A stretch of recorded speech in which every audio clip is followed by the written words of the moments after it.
Saitama crossed the Entwash in 3 strides, barely noticing the river. The landscape blurred beneath him, forests, hills, ruins of places that had names he'd never learn. He ran through the night without slowing, the darkness no impediment, his body moving with mechanical efficiency while his mind drifted. 200 leagues, Boromir had said. Saitama didn't know what a league was, but he knew distance, knew the feel of air resistance increasing with speed, the way the ground compressed beneath each footfall, the precise angle required to avoid launching himself into orbit. He'd mapped Z-City this way once, bored on a Tuesday, racing rooftop to rooftop until the pattern memorized itself. This was different. No rooftops, no landmarks, just empty wilderness stretching forever, and somewhere at the end of it, people dying. Always dying. Some part of him whispered. Everyone's always dying. You save them today, they die tomorrow. What's the point? He pushed the thought away and ran faster. Dawn broke over the white mountains, pale and anemic, as if the sun itself was exhausted. Saitama crested a ridge and saw it, Helm's Deep, nestled in the mountain's embrace like a wound in stone. The fortress was smaller than Minas Tirith, cruder, built for function over beauty. A massive wall, the Deeping Wall, stretched across a narrow gorge, backed by a natural cave system that glowed faintly in the weak light. And surrounding it, drowning the valley in black, was an army. Not orcs this time. These were different, taller, broader, moving with disturbing coordination. Uruk-hai, Boromir had called them. Bred for war. 10,000 of them, maybe more, beating drums in synchronized thunder, their voices raised in a wordless roar that shook the stones. On the walls, Saitama could see the defenders. Tiny figures, maybe 2,000 total. Old men, boys, a handful of actual soldiers. They held spears with shaking hands and stared down at the tide with the hollow eyes of the already dead. 4 days, the ranger had said. This didn't look like 4 days. This looked like hours. Saitama landed a mile from the fortress, the impact cratering the earth, and started walking. Slowly, deliberately, giving them time to see him coming. The Uruk-hai noticed first. A ripple passed through their ranks, confusion, then curiosity, then alarm as they registered the solitary figure approaching through their midst. A few broke formation, moving to intercept, crude blades raised. Saitama didn't break stride. The first Uruk swung at him, a blow that would have split a horse. He caught the blade between his fingers and snapped it. The Uruk stared at the broken weapon, then at Saitama, then opened its mouth to roar. Saitama flicked its forehead. The Uruk launched backward through its own ranks, tumbling end over end, taking down a dozen others like bowling pins. The army froze. 10,000 eyes locked on the man in yellow, who'd just walked into the center of their formation like he owned it. From the walls, someone screamed, "What is that?" Saitama looked up at Helm's Deep, at the terrified faces staring down, and raised his hand in a wave. "Hey, I'm here to help." Silence. Then the Uruk-hai charged. They came as a wave, disciplined even in their rage, shields locked, spears leveled. Siege ladders crashed against the Deeping Wall, forgotten as the entire army pivoted toward the lone intruder. Commanders bellowed orders. War horns screamed.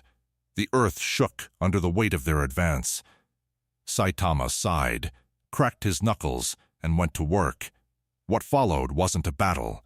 It was geometry. Saitama moved through the horde with the clinical efficiency of a man sweeping his apartment, each gesture precisely calibrated. A backhand sent 50 Uruk-hai tumbling. A stomp opened a fissure that swallowed a phalanx.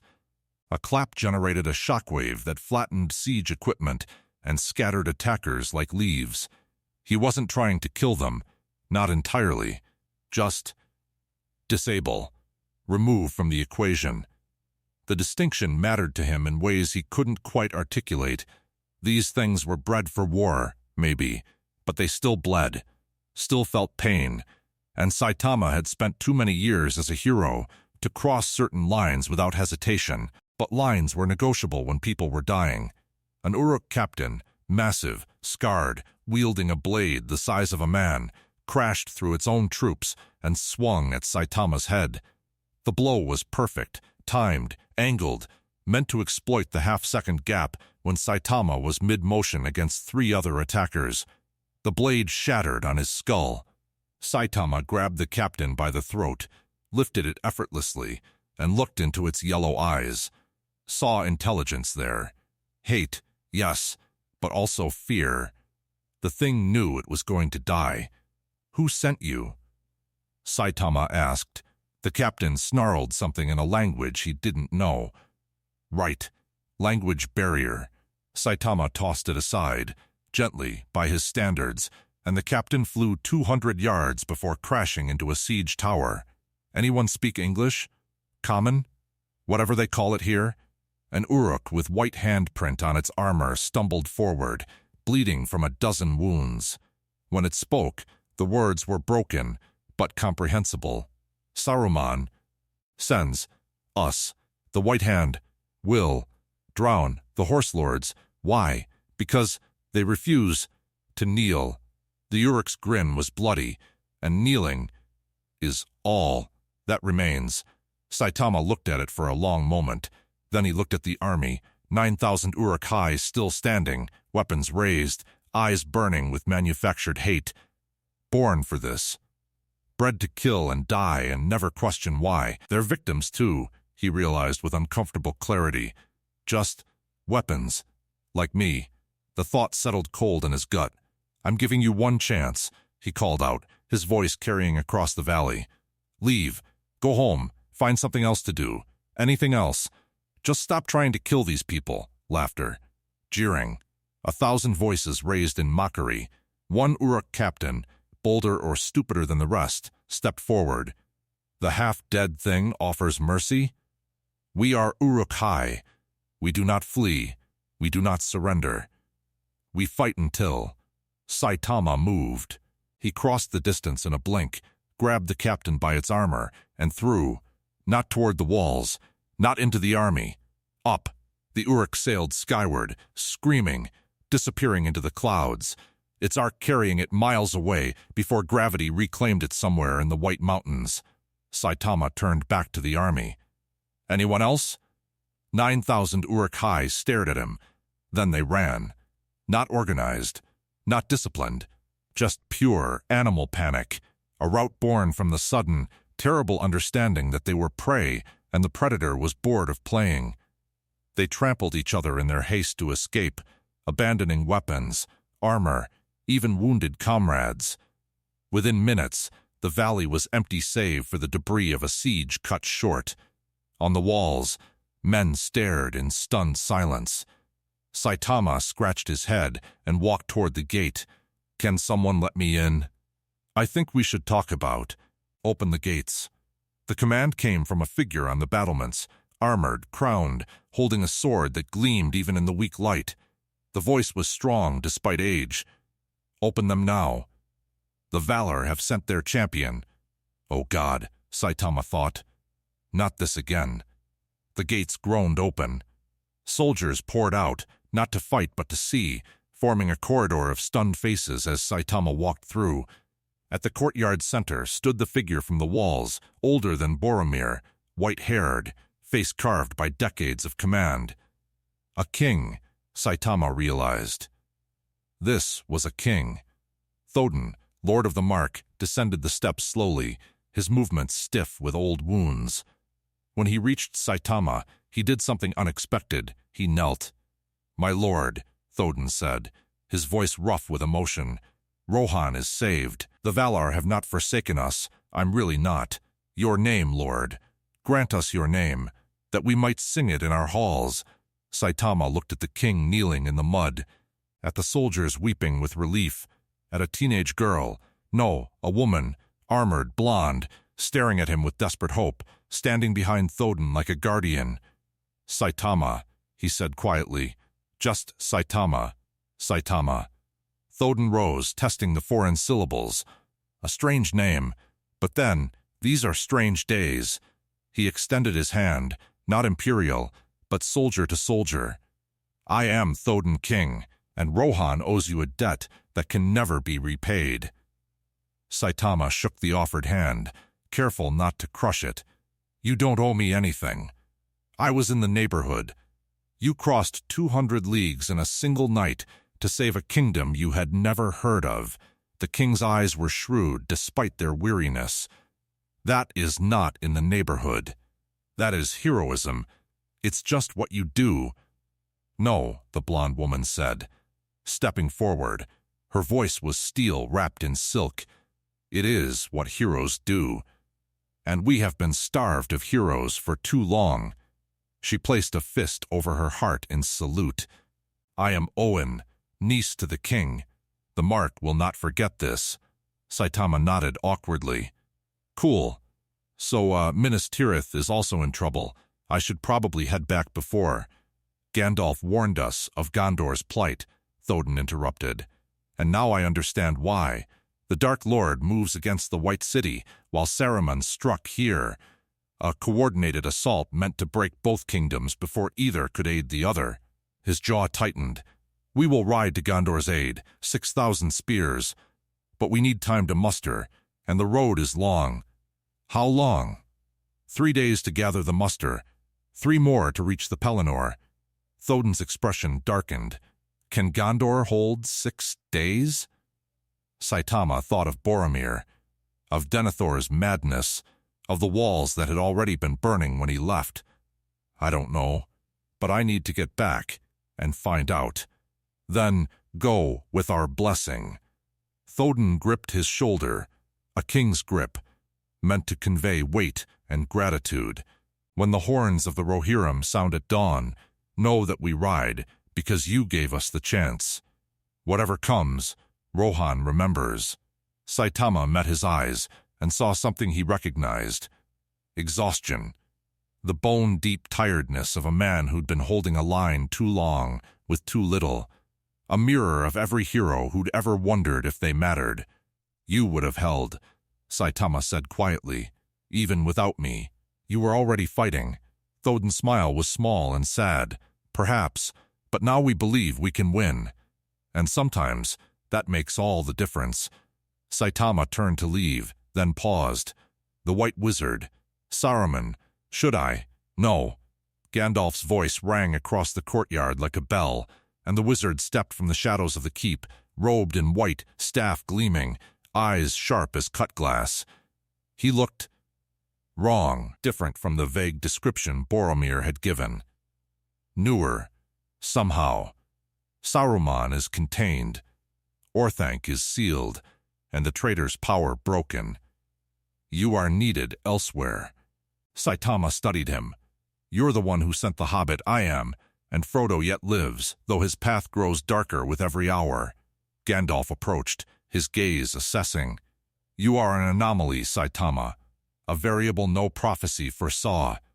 Sauron fears you, but he also needs you. Needs to understand what you are before he can neutralize you. Boromir said the same thing.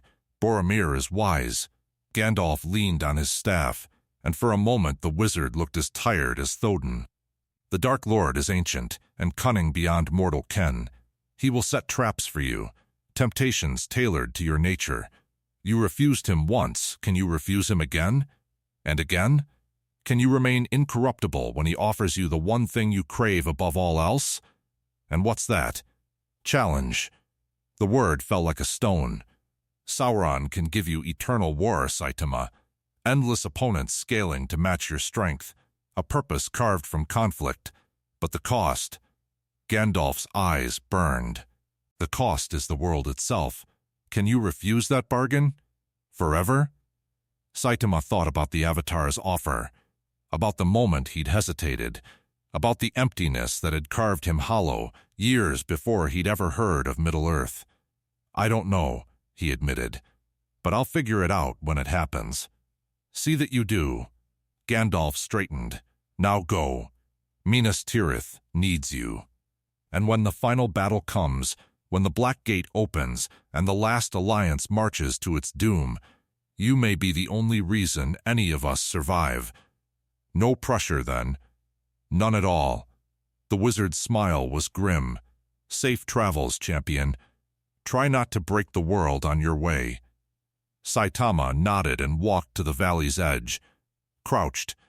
Felt the ground beneath his feet, solid and real.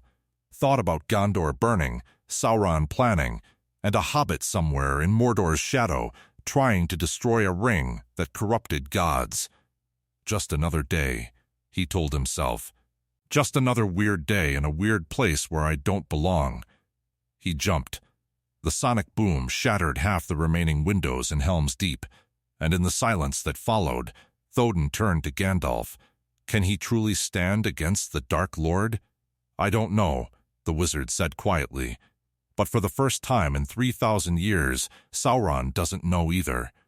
And that, my king, may be the only advantage we have.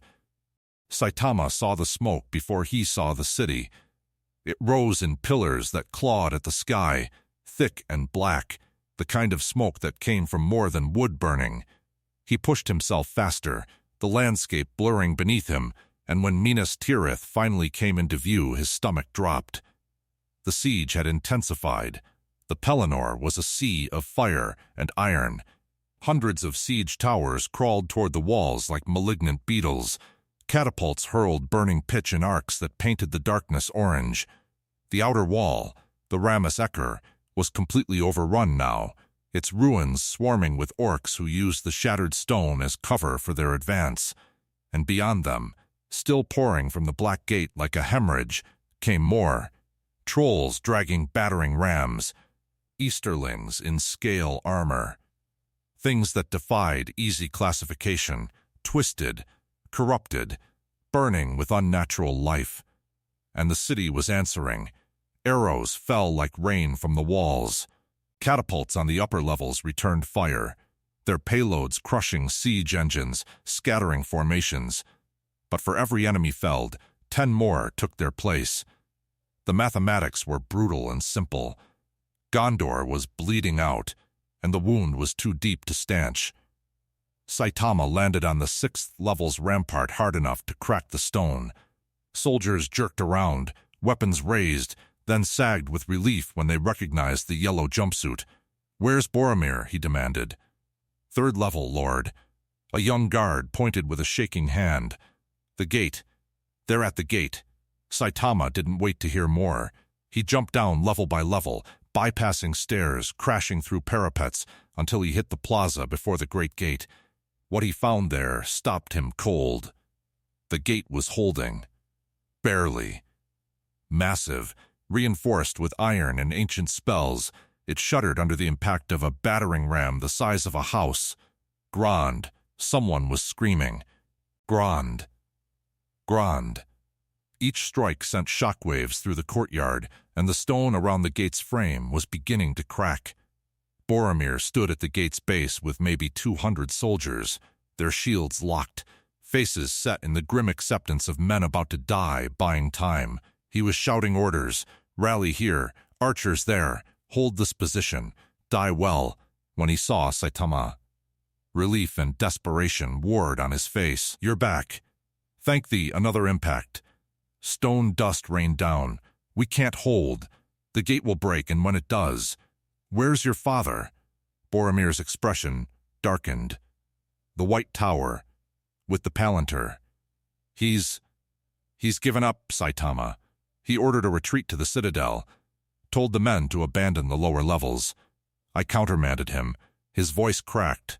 "I don't know how much longer I can hold them, but I won't yield this gate while I breathe." Another impact. The iron hinges screamed. Cracked spider webbed across the gate's surface. Saitama walked forward. "Get everyone back." "What? Back? Now?" Boromir stared at him for one heartbeat, then bellowed, "Fall back. All men, fall back to the 2nd level. Move." The soldiers scrambled away from the gate, confusion and hope mixing on their faces. Saitama waited until they'd cleared 100 feet, then turned to face Grond. The battering ram struck again. Saitama caught it. His hands closed around the ram's head, a massive construct of iron shaped like a snarling wolf, and it stopped. The trolls hauling it roared, straining, their muscles tearing with effort. The momentum that should have shattered the gate dead ended into Saitama's palms, and the shockwave rippled backward through the ram itself, fracturing wood, snapping chains. Saitama pushed. Grond flew backward through its own support structure, through the trolls, through 50 ranks of orcs, and embedded itself in the Pelinor's earth a quarter-mile away. The army stared. The siege engines went silent. Even the drums stopped. Then Saitama walked through the gate. He didn't break it down or open it. He walked through it, the ancient wood parting around him like water, splintering and reforming in his wake through some property of physics that shouldn't exist, but did anyway because Saitama's existence was a standing argument with reality. The orc host saw him emerge and screamed, not in rage, in recognition, in the primal terror of prey, suddenly understanding the food chain has inverted. The front ranks broke immediately, trampling their own in their haste to escape. Officers tried to restore order, bellowing commands, executing cowards, but discipline meant nothing against the existential dread radiating from the man who'd destroyed their siege weapon with his bare hands. Saitama cracked his knuckles. Okay, let's try this again. Leave. A troll, braver or stupider than the rest, charged him with a club the size of a tree trunk. Saitama caught it mid-swing, yanked the troll off its feet, and used it as a broom to sweep through the surrounding forces. Orcs flew. Siege equipment crumpled. The troll, once Saitama released it, staggered away dazed, but alive, suddenly interested in being anywhere else. Last chance, Saitama shouted over the chaos. Go home. Find a hobby. Literally anything except this. For a moment, one crystalline, impossible moment, it looked like it might work. The assault faltered. Ranks dissolved. Commanders looked at each other with the dawning realization that they were fighting something they couldn't kill, couldn't corrupt, couldn't even comprehend. Then the sky split. Not like before, not a rift or a tear. This was surgical. A doorway carved from the fabric of space itself, perfectly rectangular, hovering 200 feet above the Pelennor. And through it stepped Sauron. Not an avatar this time. Not a fragment or projection. The Dark Lord himself, his true form constrained by immense effort into something that could exist on the mortal plane without unmaking it. He was tall, impossibly so, wrapped in armor that looked grown rather than forged, all black plates and cruel angles. His hands ended in claws.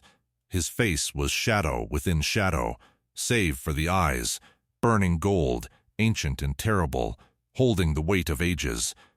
And he was looking at Saitama. The armies, both of them, froze. On Minas Tirith's walls, men fell to their knees. Some prayed, some simply stared. On the Pelennor, even the orcs went silent, awed and terrified by their master's presence. Sauron descended slowly, his feet never quite touching the ground, until he hovered 10 feet from Saitama. When he spoke, his voice was the earthquake before the collapse, the cancer before the symptom, the ending written into the beginning. We meet at last, weapon without a maker. Saitama tilted his head. You're the guy who keeps sending people to kill me. I sent no one to kill you. Killing you would be inefficient. Sauron's form rippled, as if the effort of remaining corporeal was straining him. You cannot be corrupted through greed, for you desire nothing. You cannot be tempted through pride, for you hold no illusions about your nature. You cannot be broken through fear, for you have forgotten how to feel it. So what do you want? To understand you, and having understood, to offer you a choice. Sauron raised one clawed hand. The air between them shimmered, and suddenly Saitama was seeing, not with his eyes, but with something deeper. Visions poured into his mind. Z City, burning. Genos's core shattered beyond repair. King dead in an alley, his game still running on a forgotten console. Every hero Saitama had ever known, lying broken because he wasn't there to save them. Minas Tirith fallen. Boromir crucified on the White Tower. Owen's body broken on Helm's deep stones. Every person who'd looked at him with hope, dying because he'd failed. Middle-earth drowning in darkness. Then Z City. Then worlds beyond counting, an infinite cascade of failures.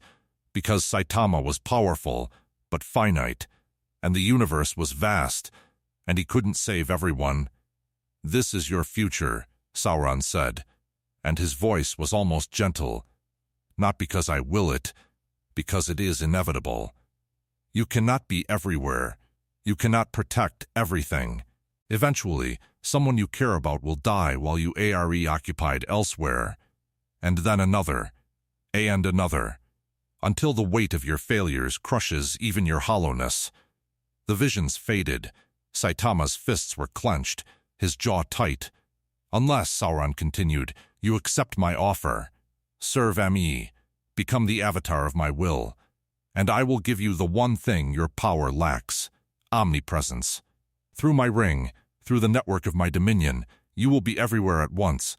No evil will escape your reach. No innocent will die undefended. You will become the perfect hero, eternal, incorruptible, absolute, in exchange for enslaving everyone, in exchange for order, for peace, for a world where suffering exists only as memory." Sauron's eyes burned brighter. "I do not lie, weapon. I cannot. My nature forbids falsehood. What I offer is genuine. Serve me, and your emptiness will be filled with purpose. Refuse, and watch everything you touch turn to ash." Saitama stood in silence. On the walls, Boromir watched with his heart in his throat, unable to hear the words, but seeing the tableau, the Dark Lord and the stranger, locked in negotiation while the world held its breath. "You're right," Saitama said finally. "I can't save everyone. I'm going to fail. People I care about are going to die. Then accept. But that doesn't mean I get to take away their choices."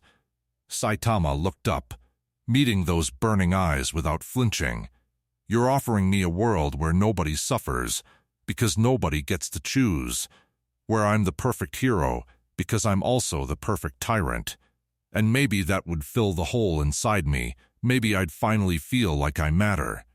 He took a step forward. "But I've seen what you do to people. How you twist them." The Palantir showed Denethor nothing but despair, because that's all you are. Despair dressed up as logic. "And I'm not trading one emptiness for another." "Then you choose failure." "Yeah." Saitama cracked his knuckles. "I do. Now get out of my city." For one long moment, Sauron simply regarded him. Then, slowly, the Dark Lord began to laugh, a sound like continents grinding together, like stars dying in the dark. "Very well. You have made your choice. Now witness the consequence." Sauron raised both hands. The doorway behind him widened, and through it poured nightmare made manifest. Balrogs wreathed in flame, dragons that blotted out the sky, fell beasts by the hundreds, and things without name that had dwelt in the deep places since before the sun. The reserves Sauron had held back, the ancient horrors he'd hoarded for the final war, all unleashed at once. And at the center of it all, Sauron's form began to grow, his true essence finally breaking through the constraints of flesh, becoming something vast and drowning, a presence that pressed against reality itself. "You are mighty, weapon, but I am eternal. Let us see which proves stronger." Saitama looked at the horde, at the dragons, at Sauron swelling to fill the sky like a malignant god. He thought about Boromir behind him, about Thodin riding to their aid, about a hobbit somewhere in Mordor still trying to destroy a ring. And he smiled, Not his usual empty smile, but something else. Something almost real. "Okay," he said. "Let's do this." He jumped. Saitama hit the first Balrog at terminal velocity.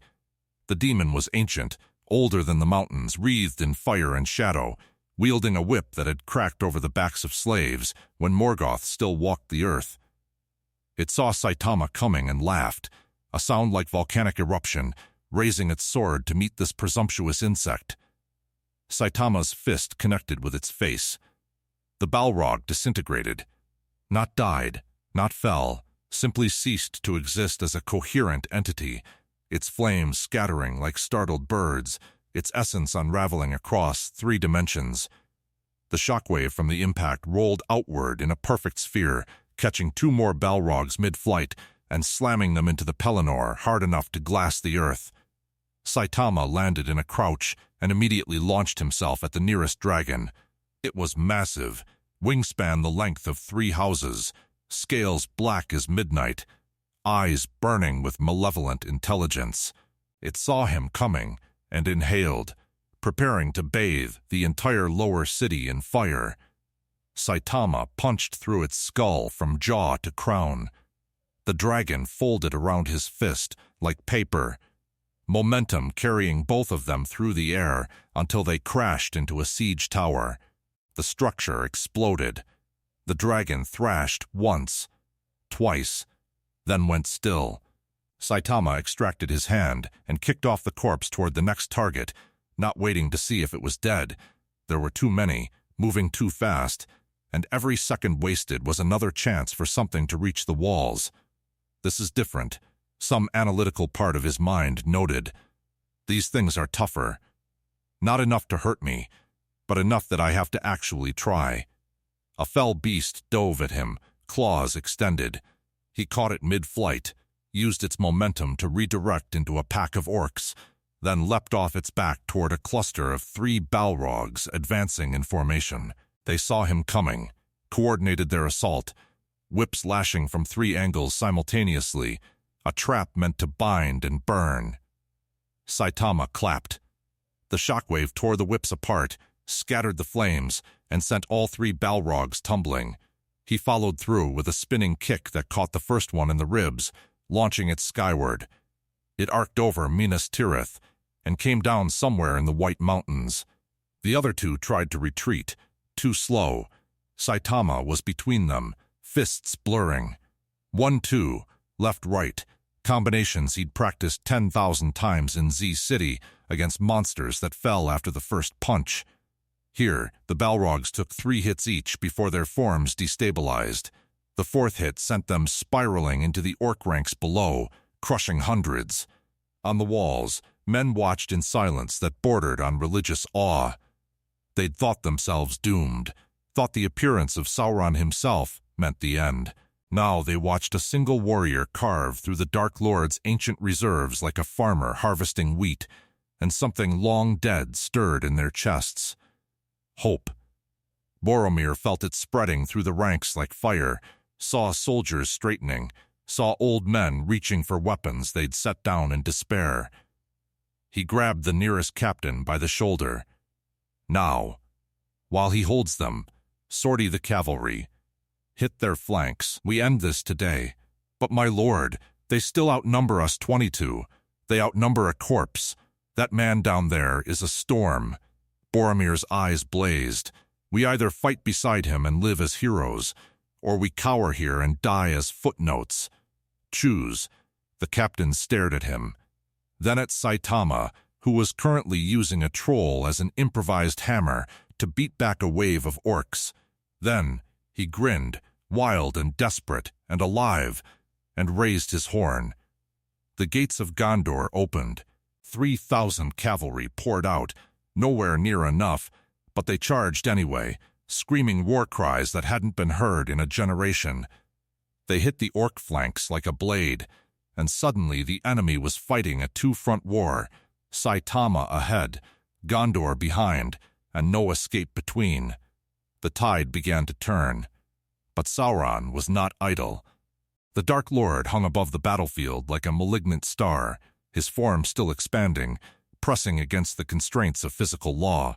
He raised one hand, and the air froze, not cold, but static, time itself stuttering. The Balrogs and dragons suddenly moved faster, their wounds closing, their flames burning hotter. The orcs rallied, their terror suppressed by the overwhelming presence of their master's will. And Sauron spoke, his voice resonating through every mind on the field. "You fight well, weapon, but you fight alone. And I am Legion." The sky darkened further. The portal behind Sauron widened again, and through it came something new, not soldiers, but constructs. Golems of iron and stone, animated by trapped souls, each one the size of a building. They moved with terrible purpose, crushing friend and foe alike as they advanced toward Minas Tirith. Saitama saw them coming and adjusted his tactics. He couldn't be everywhere, couldn't stop the golems and fight the Balrogs and protect the cavalry all at once. The math was brutal. He was one person, and the enemy was infinite. Unless I changed the math. He jumped straight up, not toward an enemy, but up, 2,000 feet in 3 seconds, until he hung level with Sauron's burning gaze. The Dark Lord's eyes tracked him. Curious. Fleeing? Changing venues. Saitama drew back his fist. "You wanted to see how strong I am, right? Let's find out." He punched the air. Not at Sauron, at the space between them. His fist moved faster than sound, faster than thought, and the shockwave that erupted was apocalyptic. It wasn't just wind, it was compressed atmosphere moving at hypersonic speeds, a wall of force that propagated outward in an expanding cone. It caught the golems mid-stride, pulverizing them to dust. It scattered the Balrogs like leaves. It flattened the orc army in a single, terrible instant, killing thousands and breaking the will of thousands more. The Pelennor was scoured, rendered clean by pure kinetic force. Saitama lowered his fist and looked at Sauron. "How's that?" Sauron's form rippled. For the first time, something like concern flickered in those ancient eyes. Impressive, but wasteful. The Dark Lord gestured, and the portal behind him pulsed. "I have armies beyond counting. How many times can you do that before exhaustion claims you?" "I don't know." Saitama cracked his neck. "Want to find out?" "No." Sauron's hand shot forward, and suddenly Saitama wasn't looking at the Dark Lord. He was looking at himself. Or rather, a version of himself, stronger, sharper, wreathed in dark fire. An illusion, or a possibility, or something between. The shadow Saitama moved with perfect efficiency, every motion a killing blow, every step a calculated advance, and it was fighting beside Sauron, not against him. "Behold your potential," Sauron's voice whispered directly into Saitama's mind. "Imagine what we could accomplish together. Every injustice ended, every tyrant broken, every monster slain. You could be the hero you always wanted to be. Not bored, not empty, but fulfilled." The shadow Saitama turned and looked at him. Smiled. And in that smile was contentment, the thing the real Saitama had been chasing since the day he'd removed his limiter. "No," Saitama said quietly. "Why? What do these mortals mean to you?" "They will die regardless. Age if not war, illness if not violence. You cannot save them from entropy." "I know. Then why refuse?" "Because they asked me to." Saitama looked down at Minas Tirith, at the tiny figures on the walls waving banners and screaming his name. "Because Boromir told me that choosing matters even when the outcome doesn't. Because..." He paused, searching for words. "Because I'm tired of being empty. And your way just makes the emptiness bigger. Fool." "Yeah. Probably." Saitama moved. Not toward the illusion, toward Sauron himself. He closed the distance in a heartbeat, fist drawn back, and the Dark Lord's eyes widened fractionally, the first genuine surprise in 3 ages. Sauron raised a hand to block, his will manifesting as a barrier of pure force. Saitama punched through it. The barrier shattered. Sauron's hand crumpled. and the Dark Lord screamed, a sound that cracked stone in Barad Doctor 90 miles away, that sent the Nazgul fleeing in terror, that made every orc on the field collapse in sympathetic agony. Saitama grabbed Sauron's armor and pulled, dragging the ancient Maya down from his perch, forcing him into proximity. They fell together, tumbling through the air, and Saitama kept hitting, methodical, relentless, each blow designed to hurt. They crashed into the Pelennor hard enough to crater it. Sauron's form was flickering now, struggling to maintain cohesion. He lashed out with claws that could rend the fabric of reality, but Saitama was faster. He ducked, weaved, and drove his fist into Sauron's chest plate. The armor cracked, and through the crack, Saitama saw it, the core. Not the ring, that was elsewhere, with the Hobbit, but Sauron's essence, his true self, burning like a caged sun. It pulsed with ancient malice and terrible power, and touching it would probably be a really bad idea.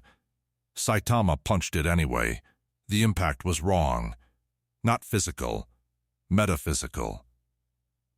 Saitama felt his fist connect with something that existed in more dimensions than 3. Something that recoiled not from pain, but from impossibility. He was hitting a being that predated the world, and his fist, mundane, human, ridiculous, was winning. Sauron's form exploded outward, reverting to pure essence, a maelstrom of shadow and fire. He fled, retreating through the portal toward Barad-dûr, his voice echoing across the battlefield. This is not finished, weapon. The ring endures. And while it endures, so do I. You have won nothing, nothing but time. The portal slammed shut. The remaining forces, Balrogs, dragons, orcs, broke and ran, their master's retreat shattering what little discipline remained. Within minutes, the Pelennor was empty save for the dead and the exhausted victors. Saitama stood in the crater, breathing steadily, and looked at his fist. It was unmarked, not even bruised, but he'd felt something that time. Not pain, but resistance, an actual pushback. He's getting stronger, Saitama realized. Or I'm fighting things that actually matter here. Either way, he smiled slightly. This place is weird, but maybe that's not so bad. A cheer erupted from Minas Tirith's walls. 10,000 voices raised in jubilation. Boromir was sprinting across the field, tears streaming down his face, laughing like a madman. Behind him came the cavalry, battered but alive. And behind them the entire city seemed to be pouring out, desperate to touch the man who'd driven back the Dark Lord himself. Saitama sighed. Here we go again. But this time, when they mobbed him, when they lifted him on their shoulders and carried him toward the city, chanting his name, he didn't feel quite so hollow. Just tired, and maybe, beneath the tiredness, something small and warm, something almost like belonging. They carried him through streets that ran with blood and wine in equal measure. Soldiers who hours ago had prepared for death now danced on battlements, waving captured orc banners like festival streamers. Women threw flowers from windows. Children sang songs they'd learned from grandparents about ancient heroes returning. And through it all, Saitama sat awkwardly on the shoulders of 4 cavalry officers, waving occasionally when Boromir nudged him, wondering if he could politely ask to be put down. "You don't understand," Boromir was saying, his voice hoarse from shouting orders and now from sheer emotion. We were finished. The gate was breaking. Father had given the order to abandon the lower levels. Men were burning their armor rather than let it fall into enemy hands. We were preparing to die, not gloriously. Just die. He gripped Saitama's ankle, steadying him as they climbed toward the citadel. Then, you came back. And you didn't just fight. You won. You drove back the shadow itself. Do you have any idea what that means to these people? That they'll expect me to do it again? Saitama guessed. Boromir's laugh was exhausted. Yes, exactly that.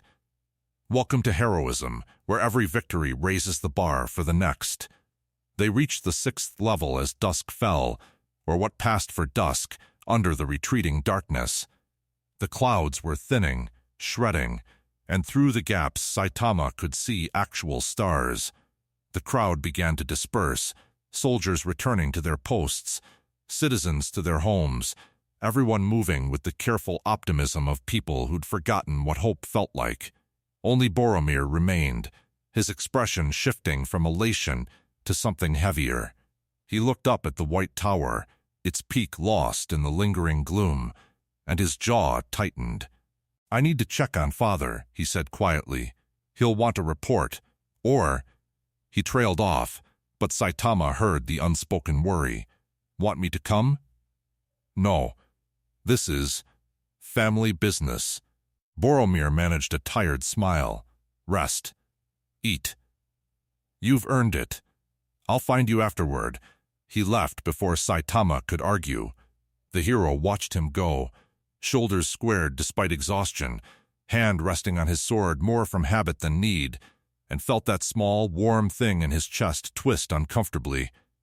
He's scared, Saitama realized. Not of Sauron, of what he'll find in that tower. Saitama stood there for a long moment, debating. Then he followed. The White Tower was silent. Not peaceful, silent, the way crypts are silent. Saitama climbed the spiral stairs slowly, his footfalls echoing off ancient stone, and with each step the temperature seemed to drop. The air tasted wrong, stale, like something had been breathing it too long without letting fresh wind through. He heard voices before he reached the top. "Cannot keep doing this." Boromir's voice, strained nearly to breaking. "The Palantir is killing you, Father. Look at yourself. When did you last eat? Last sleep? You sit in this chamber communing with our enemy and wonder why despair has taken root." "Despair?" Denethor's laugh was brittle glass. "You mistake clarity for despair, boy. I see what you refuse to acknowledge, that our victory today means nothing. Sauron retreated, yes, but the ring endures. While it exists, he cannot be destroyed. And the halfling is dead. I have seen it. The Palantir shows you what Sauron wants you to see. It shows me truth. Something crashed. Pottery, maybe. The truth that you are too proud to accept. We are finished, Boromir. The line of stewards ends with me, and Gondor will fall, and all your posturing and heroics change nothing. Then why do you keep looking?" Boromir's voice broke. "If there's no hope, why do you stare into that cursed stone every waking hour? What are you searching for?" Silence, long and heavy. Then, quietly, "I don't know anymore." Saitama pushed the door open. The chamber was circular, dominated by a single window that faced east toward Mordor. The walls were bare except for old maps whose edges had curled with neglect, and in the center, hunched over a pedestal, sat Denethor. He looked like he'd aged a decade since Saitama had last seen him. His robes hung loose on a frame that had forgotten substance. His hands, wrapped around the Palantir, were skeletal, bones held together by parchment skin. But his eyes were the worst, fever-bright, ringed with shadow, staring into the black sphere with the desperate hunger of an addict. He didn't look up when Saitama entered. Didn't even seem to notice. "Father," Boromir said, his voice strained. "The weapon, Saitama, is here. He wishes to. I know why he's here." Denethor's voice was hollow. "He's come to see the wreckage, to witness what his victory has wrought." "We won," Saitama said. "Sauron ran. Your city's still standing. For now." Denethor's fingers tightened on the Palantir, and its surface swirled with inner light. "But he will return. Stronger, wiser. He knows your measure now, weapon, knows your limits, and he is patient. He will wait decades if he must, eroding this city stone by stone, while you—" His laugh was bitter. "While you what? Stand guard forever? You are not immortal. You are not devoted. You are a tourist." Playing at heroism because you're bored. Father, that's enough. Is it? Denethor finally looked up, and his eyes were pits. Tell me, weapon, what happens when you tire of this world? When the novelty fades and the emptiness returns? Will you stay? Will you defend Gondor through the long, grinding years of reconstruction? Or will you vanish as suddenly as you came, leaving us to face Sauron's wrath alone? Saitama met his gaze. I don't know. At least you're honest.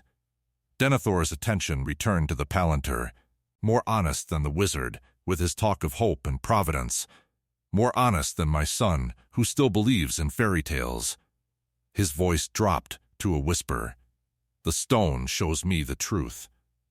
Do you want to see it? Do you want to know what awaits Gondor when you inevitably leave? Father, don't. Come. Denethor extended one trembling hand towards Saitama. Look into the stone. See what I see. Then tell me if your victory means anything. Saitama hesitated. Boromir was shaking his head frantically, mouthing no, but something in Denethor's expression, something broken and desperate and pleading, made Saitama step forward. Don't touch it, Boromir hissed. The Palantir is attuned to Sauron's will. It will show you horrors, twist your perceptions. It will show him truth, Denethor insisted. The truth he lacks the courage to face. Saitama looked at the black sphere, at his own reflection distorted across its surface. What am I supposed to see? Your failure. Denethor's smile was ghastly. Your inevitable, absolute failure. Look in despair. Saitama looked. The Palantir's surface rippled, cleared, and suddenly he was seeing, not with his eyes, but with something deeper. Visions poured through him. Minas Tirith in ruins, its white stone blackened, its towers collapsed. Boromir's body hanging from the citadel, a warning to those who resisted. The Pelennor sown with salt. Gondor erased from history. Z City burning. His apartment complex a crater. Genos's head mounted on a spike. King's game still running. The console untouched, because the monsters who killed him didn't understand what they were. Middle-earth drowning in shadow. Then other worlds, worlds he'd never seen, could never reach. An infinite cascade of falling dominoes, each one a civilization crushed, because he wasn't there, because he couldn't be everywhere, because no matter how strong he was, the universe was bigger. And at the center of it all, himself, standing alone in the ruins, invincible and useless, the strongest thing alive and the most meaningless, a god with no worshippers, a hero with no one left to save. The visions pressed against him like a physical weight, trying to drown him in futility, in the mathematical certainty of entropy, in the cold truth that everything, eventually failed. Saitama stared into the darkness and felt nothing. Not because the visions were wrong. They probably weren't. Not entirely. Gondor would fall eventually. Z City, too. Everything did, given enough time. The heat death of the universe was a thing, and punching really hard didn't solve thermodynamics. But he'd known that already, had lived with it every day since he'd broken his limiter, and realized that being invincible just meant he'd outlive everything he cared about. The emptiness wasn't new. The despair wasn't revelation. It was just Tuesday. Huh, Saitama said, pulling back from the Palantir. That's it? Denethor's eyes widened. What? I mean, it's depressing and all, but it's not exactly surprising. Saitama scratched his head. Yeah, everyone dies. Everything ends. I've known that for years. It's kind of the whole problem. Then how? Denethor's voice cracked. How can you stand? How can you fight, knowing it's all futile? Because futile and pointless aren't the same thing. Saitama looked at Boromir, who was staring at him with something between horror and hope. Someone told me recently that choosing matters even when the outcome doesn't. I'm still figuring out what that means, but... He shrugged. I guess it means I keep swinging anyway, even if nothing lasts. even if I'm just buying time. That's madness, Denethor whispered. Maybe. Saitama turned toward the door, but it's better than sitting in a tower, staring at the worst-case scenario until you forget how to do anything else. He left. Boromir followed after a moment, but not before casting one last, anguished look at his father, who sat frozen, staring at the palantir as if seeing it for the first time. In the corridor outside, Boromir grabbed Saitama's arm. "How?" he demanded. "The palantir breaks everyone. I've seen it hollow out the strongest men we have." "How did you?" "I'm already empty," Saitama said simply. "Hard to hollow out something that's already hollow." "That's not." Boromir stopped, searching for words. "You're not empty. I've seen you. The way you fight. The way you came back from Helm's Deep. That's not emptiness, that's—" "I don't know what it is," Saitama interrupted. "But whatever it is, your father doesn't have it anymore. And that stone is making it worse." Boromir's expression twisted. "I know. I've known for months.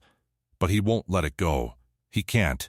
It's become the only thing that makes sense to him, staring into the dark, cataloging disasters, preparing for the end." He leaned against the wall, suddenly exhausted. "I don't know how to save him. Can you take the stone away?" "He'd die before surrendering it. It's become part of him." Boromir's voice was hollow. "All I can do is keep Gondor standing, despite him. Keep the people hoping, despite his proclamations of doom. And pray that when the real end comes, when Sauron finally makes his move against Barad-dûr's heart, it's swift enough that Father doesn't have to see himself proven right." They stood in silence for a long moment. Then, from the chamber behind them, a sound, low, broken, barely audible. Denethor was weeping. Boromir closed his eyes. "Come on, let him have his grief. He's earned at least that." They descended the tower together, leaving the steward alone with his stone and his visions, and neither of them saw the way Denethor's hands trembled around the palantir, the way his lips moved in silent argument, the way something in those fever-bright eyes began to shift, not toward hope, but toward something sharper, toward a terrible, final clarity.